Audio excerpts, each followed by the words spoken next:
السلام علیکم ګرانو کتونکو مینوالو یارانو دوستانو مسافرونو دلشاد خاکسار تاسو ته د اورمور نیوز افیشل د طرف نه او د ترنا فارم په لار باندې چرازی او جرند سره تاسو په ګس لاس باندې کم لختو سره لار راتو شوی دا نو دغه نیغ راغلی دا لکشان یو سو قدمو کې ورسره عبدالقدوس باباجی رحمت الله علیه دربار شریف دی اغه زیل راغلی دلته کې د دې تاریخ چې کم دی هغه هم د دې صاحب نه مونږ معلومات کو دی هغه او چونکه نن دلته کې عرس دی نو دغه عرس شریف معلومات هم د دې نه مونږ کو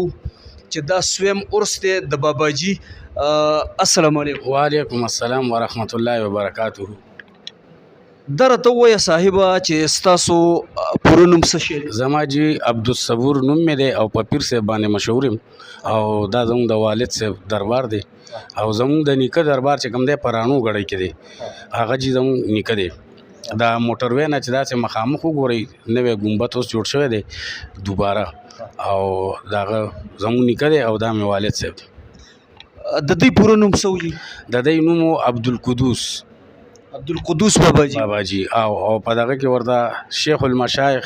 حضرت سید عبدالقدوس باباجی صاحب ترنا فارم. خجی دی کوم سلسله سره تعلق لري؟ دی جی څلورو واړو سلسلو سره تعلق لري او چالو له بیجی چشتیه نظامیه او جی خجی استوب نه دی کم ځای کې کړی دی جی؟ دی جی اول خدای جیو د سوات کې جی دا دغه ورته وای شنګلا په شنګلې علاقه کې دی هغه ځای وو نو هغه ځای نه چې کوم دی نو د والي صاحب په دور کې دی راغلی ځکه چې د دی پیر چې کوم هغه ډېر مشهور سړی و هغې په وجه باندې والي صاحب یارېدو چې ما نه به حکومت ونیسي په دې وجه باندې چې کوم دی نو هغه شهید کو د دی پیر صاحب او هغې نه پس چې کوم دی نو دی د پیښور ته زموږ د دې کلي ترنا فارم پښتانه مشران خلک دوی دې ځای ته راوستل بیا ول دا ځای هم ورکړی دی د ترناف خلکو. د دې لاسنیونکي او د دې مریدان زمونږ په دې اورمړ بالا کلي کې هم شته؟ جی په اورمړ بالا کې هم شته دی، په اورمړ میانا کې هم شته دی، کوز اورمړ پایان کې هم ښه ډېر مریدان دي، خاص کر په دې ټوله علاقه کې دي. مونږ چې کوم ځای کې ولاړ یو یعنی تاسو د پروګرام شروع کېدو نه مخکې مونږ ته وویل چې دا همهغه د باباجي ګدۍ ده او دا زمونږ شاته چې کوم دی دا هغه د باباجي هغه د ناستې او د ملاستې ځای دی. ټیک شو، د دې څه تاریخ د بیان کړه چې د دې دلته کې باباجي ناسته کوله؟ دلته به جي باباجي د شپې د ورځې ناسته مو او دلته کې وو چې کوم مېلمانه به راتلل هم دی له به دلته راتلل او د دې کم از کم 21 سال وشول چې دی د دنیا نه فنا شوي دي ځکه چې په 1999 کې دی دنیا نه وفات شوي دي. هغې نه پس چې کوم دی دا هماغسې وي بغیر د ورس نه یا داسې څوک مېلمه سپیشل راشي هغې ته دا کولاو کنیا سي دا بندوي. یعنی نن د باباجي 21م عرس دی چې د هغې په وجه باندې دا ځای تاسو ته مونږ کولو. خطا راته ووایه باباجي تاسو ته څه پرېښي دي لکه داسې خامخا دم درود شو یا ساخت تعویض شو؟ او جی دا به چې هغوی کوم دم درود کولو هغه مونږ په خپله هم کوو او د هغوی تعویض به الله محمد نوم به یې پرې لیکلی او بس په هغه مطابق باندې د هغوی هغه تعویضونه دي. بس ماشوم جړا دپاره یا داسې چې کوم دی نو څه پیرین وي هغې دپاره خکولو والا الله دی. خکولو والا الله دی، انسان هیڅ هم نشي کولی. دا یو اسرا یو وسیله چې کوم دی الله تعالی انسان ته جوړه کړي. بعضې تعویضګر یا بعضې د ساختونو والا چې کوم دي چونکې هغوی دوکانداري شروع کړې وي هغه چې ساخت تعویض پسې څوک راشي یعنی تر 500 روپو ته نه پیسې اخلي د تعویض په دغه باندې چې یاره دا پیرین به درله زه پاسم یا بدله دا تعویض وکړم. تاسو د دغه شکرانه د دغه ساخت تعویض یا تاسو لکه د ماشومانو د جړا خبره او که د پیریانو خبره مو د دې تاسو څه موعظه اخلئ؟ نه جی بالکل د دې څه نه موعظه شته نه مو چاته ویلي دي تر اوسه پورې چې څوک ثابته کړي چې مونږ ته د دې پیریانو یا د ماشوم د دم درود یا د سخت تعویض څه پیسې ویلي نو په مونږ دې ثابته کړي او بس مونږ ورته وایو چې الله راوستی او الله به دې ښه کوي. زما په دې وایي چې یاره تا وله څه فیس څه شو یا څوک وایي شکرانه څه شوه مو زه ورته دا وایم چې مونږ تا نه شکرانه خو نه ده غوښتي په نامه د خدای کار دی. صحیح، یعنی مقصد دا دی چې هر ځای ته که هغه د خو خلکو هغه دربار ته خلک لاړ شي یا د یو جومات امام سره خلک په خوا کې کینی نو که هغه د جومات امام له هم د خپل طرف نه څه ورکوي د جومات دپاره یې ورکوي که دقسې دلته کې راشي کم دربارونه چې دي کم زیارتونه چې دي نو که دوی له څوک څه ورکوي نو دغه دربارونو دغه زیارتونو لکه اوس ما په دې کیمرې کې یو شاټ راواغېشتو چې دغه ګاډی چې کوم دا د واورې ډک راغو یعنې دلته کې شربتونه کېږي دلته کې چایګانې ورکړی کېږي دلته مټایانې بکرینې ورکړی کېږي دلته کې میلمو زمره سي انګا بنګا خلک دلته کې راځي او دلته کې هغوی پاللی شي نو چونکې که هغه دوی له څوک څه ورکوي د خپل یندې 10-50-100 لاک نو هغه دوی هم په دغه دربار کې لګوي د دغې دومره معلومات ماته شته دی خو خفه کېږو به نه په دې خبره باندې تاسو سره دلته کې په دې چم ګوڼ کې داسې خلک هم شته زما تر غوږه پورې دا خبره راغلی ده او زه نن تاسو له ځکه دغه عرس له هم راغلی یم او دې خبرو له هم راغلی یم چې هغوی په دغه سخت تعویض خپلې پیسې یعنی هغه خپل فیس هغه اخلي او جی بالکل شته نو د داسې خلکو باره کې تاسو رایه څه ده چې زه د دې سیس خلاف یم اول خو چې کوم دی نو د حکومت هم د دې تپوس نه کوي چې یاره دا ولې ښه دا یو ځای بل ځای نه راشي او دوه ورځې پیر صاحب سره تېرې کړي لکه چې څنګه مونږ وایو چې 3 ورځې تبلیغ سره تېرې کړي که نه نو هغه سمه علامه شي نو چې 3 ورځې پیر صاحب سره تېرې کړي نو دیم چې کوم دی نو بیا پیران هم شي او دی تعویضګر هم شي دا مسله دې خلکو رانه کړې ده جي د باباجي نه پسته دغه ګدۍ چې کومه ده دا تاسو ته حواله شوي دا چې هغوی ویلو چې هغوی به په خپل ژوند وي چې زه د خدای او د رسول مزدور یم او هغې نه پس یې دا ویلي چې یاره زما خدمت به د مرګ نه پس دی کوي بس هغه خدمت کوو دلته کې تاسو یو مدرسه هم چلوئ او جی بالکل خپله مدرسه ده نه پکې فیس چا نشته دی نه د ماشوم نشته دی اوس که تاسو وکتل ماشوم له رومبال او ټوپۍ د خپله جیبه د اورس پروګرام چې کوم خیرات دی دا نه چنده شته نه څه شکرانه شته نه چا نه سوال شته نه مدرسې له سوال شته نه د کاري صاحب د تنخواه له سوال شته چې چا راته ووایي چې یاره مونږ له د مدرسې دپاره یا د جومات د جوړولو دپاره یا چې کوم دی د کاري صاحب 12,000 تنخواه له یا د جومات د بل دپاره یم غوښتي نو د هغې د زه ورځ تر قیامته دیواندار یم دا زما چیلنج دی دلته کې تاسو سره په دغه مدرسه کې طالبان څومره یاره کم از کم 40 طالبان دي 40 طالبان دي دلته کې دوی ته لکه په درجو باندې سبق ښودلی شي که نه په درجو ته زموږ ډېر شوق دی چې موږ وایو چې دا درجو شروع کړو خو لا خلکو ته داسې پته نشته دی چې یاره دلته د درجې سبق یا داسې عالم شته دی په دې وجه باندې صرف ناظره او د حفظ کار مو شروع کړی دی او نور چې کوم دی نو لا سمونه دي زمونږ کیمرا تاسو ته لګېدلې ده بین الاقوامي سطح باندې به تاسو په دې باندې خلک ګوري ټیک شوه د دې علاقې خلک نه بین الاقوامي سطح باندې هغوی ته تاسو د خپل طرف نه د دغه مدرسې په حق کې لکه تاسو څه ویلو فکر کې مو زه م واچولم چې زه هم خواستو کوم د خلکو ته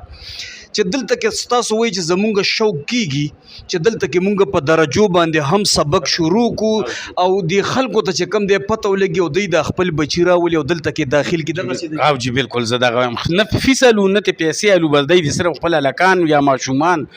یا بوډاګان دی راشي صرف سبق دی را سره شروع کړي او جی داسې خلک هغوی ته تاسو دغه میسج ورکول غواړئ چې هغوی خامخا لکه مدرسه ده چې په دغه مدرسې کې څوک د الله د رضا دپاره هغه الله سره روزګار چې کوم دی هغه داسې یو څیز دی چې هغه الله تعالی در لسل درکې او 50 ته داسې ولګولي او 50 ته په خپل ځان ولګولي د الله تعالی سره سوداګري کول دي روزګار کول دي نو داسې تاسو لکه که څوک داسې وي چې یاره هغوی تاسو سره دلته کې دغه مدرسې دپاره آیا د میټیریل ضرورت شته د خښتې یا د سیمټو یا د شګې او جی دا شته دی خو لا مونږ چاته هم نه دي ویلي چې یاره مونږ له یا خښته راوړئ یا راله میټیریل راوړئ یا راله باجري راوړئ یا راله سیخ راوړئ نو دا خو په کار دی چې دا میسج تاسو ته خلکو ته ځکه ور رسولی وې چې کم از کم په دې کار خیر کې او په دې کې دا خلک هم شامل شوي خپل حصه اچوي دا چې څومره خلک دلته زموږ د والد صاحب کسان دي مریدان دي یا دا نور میلمانه ځي راځي لکه زموږ د والد صاحب تر ټوله دنیا کې مریدان شته دي تر سعودي کې شته دي داسې به درته وایم چې دا سعودي عالم شته دی خو دلته نه چې کوم سعودي ته تللي دا ټول مریدان دي که نه کوم دوبۍ ته تللي دي مریدان دي کوم انګلینډ ته تللي دي مریدان دي خو مونږ لا تر اوسه پورې چاته دا نه دي ویلي هغوی ته په خپله ښکار یو نو چې هغوی نه وایي نو مونږ والد صاحب به وي چې نه به تمه کوئ نه به جمع کوئ نه به منع کوئ بس اوس په دې 3 څیزونو تاسو په خپله پوهېږئ چې تمه به را چا نه کوئ چې د لوږې مړه نه شئ جمع به نه کوئ چې څه غلې دانه یو نیسي او منع به نه کوئ چې څوک په نامه د خدای څه درکوي خو ښه ده که نه درکوي نو غواړئ به نه کتونکو ته به دا یو عاجزانه خواست زه وکړمه عبدالصبور صاحب خبرې چې کومې دي اصل د چشتیا یا د بریلوي سلسلې والا خلک چې کوم دي هغه همدا خلک دي. په دې سلسله کې داسې خلک را پیدا شوي دي او ردنوتي دي چې هغه د دې سلسلې د بدنامولو کوشش کوي. لکه چونکې څنګه چې عبدالصبور صاحب ووی چې مونږ ته باباجي هم دغه خواست کړی دی. خو د عبدالصبور صاحب خبرې تاسو واورېدلې. دلته کې مدرسه نن 21م عرس دی باباجي او په هغې کې چې کوم دی پروګرام هم جوړ شوی دی د دستاربندۍ. دستاربندي پکې دا وشي د ماشومانو دستاربندي هم ده. کم تاوان طوفان چې دلته کې شوی دی په هغې کې خو چې چا سیسا چولی یا دی کړي وي هغه خو د الله تعالی دی له د خپله دره اجر ورکړي. خو کوم کتونکي او مینوال چې دي د عبدالصبور صاحب دغه یو څو خبرې چې زما هم زړه غواړي چې زه د دوی دپاره سوال وکم، د دوی دپاره کوشش وکم او مرستیال خلک ورلره پیدا کړم چې دغه مدرسه چې کومه تاسو ته مونږه د کیمرې په سترګه باندې وښوله په هغې کې نن دستاربندۍ پروګرام هم دی، نن عرس مبارک هم دی د باباجي. نو باید چې دغه مدرسې دپاره یعنی کتونکي مینوال دومره مرسته د عبدالصبور صاحب سره وکړي، دومره ملاتړ دی سره وکړي چې په دې کې دغه د درجو سبق چې کوم دی دغه هم شروع شي. او کوم کتونکي مینوال چې دي د هغوی ماشومان دي، هلکان دي او هغوی په دغه مدرسه کې داخلول غواړي. عبدالصبور صاحب تاسو لږ ماته د خپل موبایل نمبر ووایئ.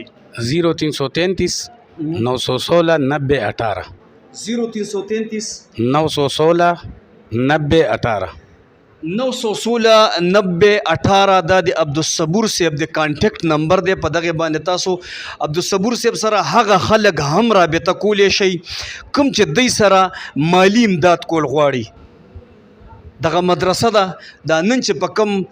لوکیشن کې تاسو ته مونږ وښوله په د کیمرې په سترګه باندې، امید لرم که تاسو عبدالصبور صاحب سره په دې کې ملاتړ شوئ، مرسته مو وکړه پاره د الله د رضا. د دې مدرسې نه به دا به 2-3 چته جوړه شي انشاءالله. او په دې کې به چې هغه کوم خلک حفظ زده کوي یا په درجو باندې کوم سبقونه وایي د قرآن تلاوتونه کوي، دعاګانې کوي، په هغه دعاګانو کې به تاسو شامل یئ. د عرس لپاره راتلونکي کال دپاره هم تاسو عبدالصبور صاحب سره په دغه باندې رابطه کولی شئ. کوم کسان د میټیریلو مرسته امداد کول غواړي په دغه نمبر باندې تاسو عبدالصبور صاحب سره رابطه کولی شئ. کوم والدین یا کوم خلک چې هغوی خپل بچي، خپل ورېرونه، خپل خوریونه، خپل مسان مسی په دغه مدرسه کې داخلول غواړي، عبدالصبور صاحب سره تاسو رابطه کولی شئ. په ډېره مینه خپل هوست دلشاد خاکسار له سره د خپل ټیم اجازت ورکوي. په لوی الله مسپارم. السلام علیکم ورحمت الله وبرکاتو. دا یوه خبره زه ضروري ګڼم. کم خلک چې دلته کې راځي ژرندې سره په ښي لاس باندې چې کومه ولي راغلي دي په هغه ولو باندې چې دوی په دغه لار روخیږي او مخکې یو 50 قدمه راشي، نو دلته کې د بل کوډو جادو والا یا د ساخت تعویض والا که څوک دلته کې د ماشومانو د جړا دپاره راځي یا د پیریانو مسله وي، هغوی دغه نمبر چې ما درته وښولو اول عبدالصبور صاحب سره رابطه کولی شي. او که د رابطې چاره نه وي نو ژرندې سره چې په ښي لاس باندې تاسو راتاو شئ د ورمړو طرف نه چې راځئ او د جټي روډ طرف نه ترنفارم طرف نه چې کوم خلک راځي نو هغوی به دې ژرندې سره په ګس لاس باندې راتاویږي. 40-50 قدمه کې چې مخکې راشي دلته کې به تپوس د عبدالصبور صاحب کوي. عبدالصبور صاحب سره به ملاویږي، وظیفه ورکولي، ساخت ورکولي، د پیریانو مسله وي هغه به تاسو عبدالصبور صاحب سره ملاویږي.